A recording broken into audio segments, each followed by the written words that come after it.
Mahuta. Speaker, I rise to speak to Government Notice of Motion Number 3, appointments to the Independent Police Conduct Authority, and signal that Labor supports the new appointments to the authority, and we believe that the appointments will add to the significant experience and expertise that Justice Lowell Goddard and Alan Galbraith currently bring to the authority.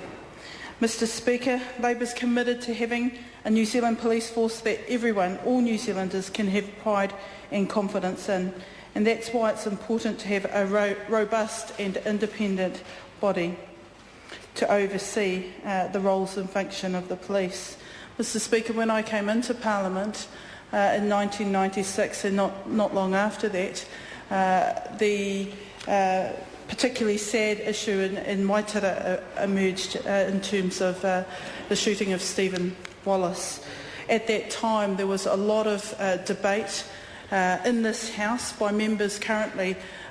supporting the government around the independent nature of the then Police Complaints Authority. The debate was robust, but above all, and this is probably the most poignant point that I want to raise for this debate, is that New Zealanders needed to have confidence that the Police Complaints Authority at the time were independent and were able to look at particularly emotional and emotive circumstances in a way that maintained a high level of independence in the investigations of police conduct. The Police Complaints Authority had been established in 1989 following several years of debate about police accountability, and that was sparked in part by the role of the police during the 1981 Springbok tour. Prior to 1989, complaints against the police were investigated internally. Through most of its life, the Police Complaints Authority comprised of a single person, with a small number of support staff conducting reviews of police investigations.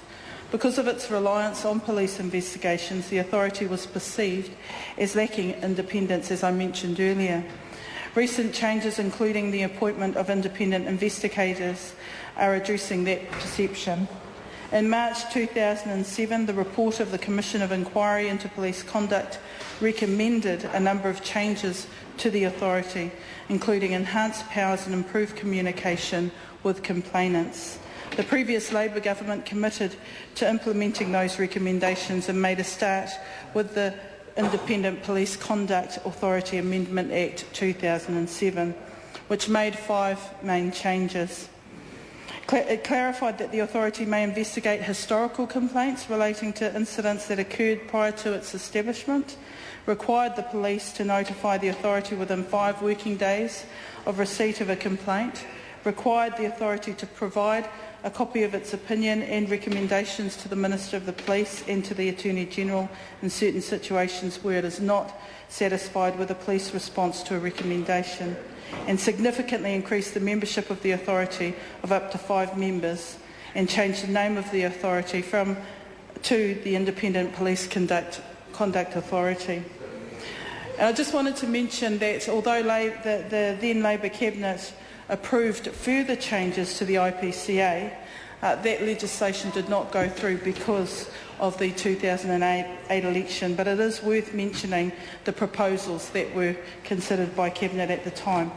They included allowing the authority to undertake its own investigations of complaints about police misconduct in defined circumstances, allowing the authority to conduct their own motion investigations into serious incidents or incidents of significant public interest, amending the current secrecy and privilege provisions so that information gathering during the authority's investigations can be used in subsequent proceedings,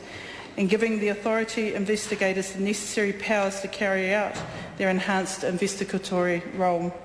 enabling the authority to decide whether there is sufficient evidence to warrant a criminal prosecution where it has investigated a matter itself or directed and controlled a police investigation, and allow the Official Information Act to apply to the authority. Mr Speaker, the Minister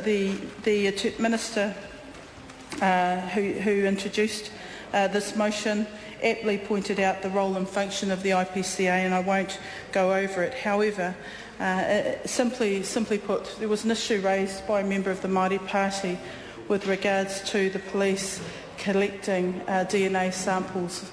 from young people, and it is precisely that type of issue, should it arise with members of Parliament, that would go to this particular body. And I wanted to make that point because I have had a situation not too long after statements made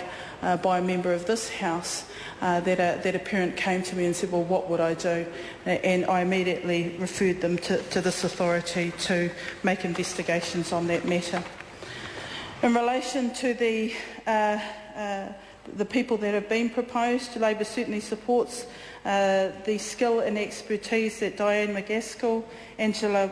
Willis and Richard Woods bring to the authority. We think that they will fill the skill gap identified by the Minister Simon Power, and we believe that their appointments, along with the existing appointments, will make a worthy contribution to ensure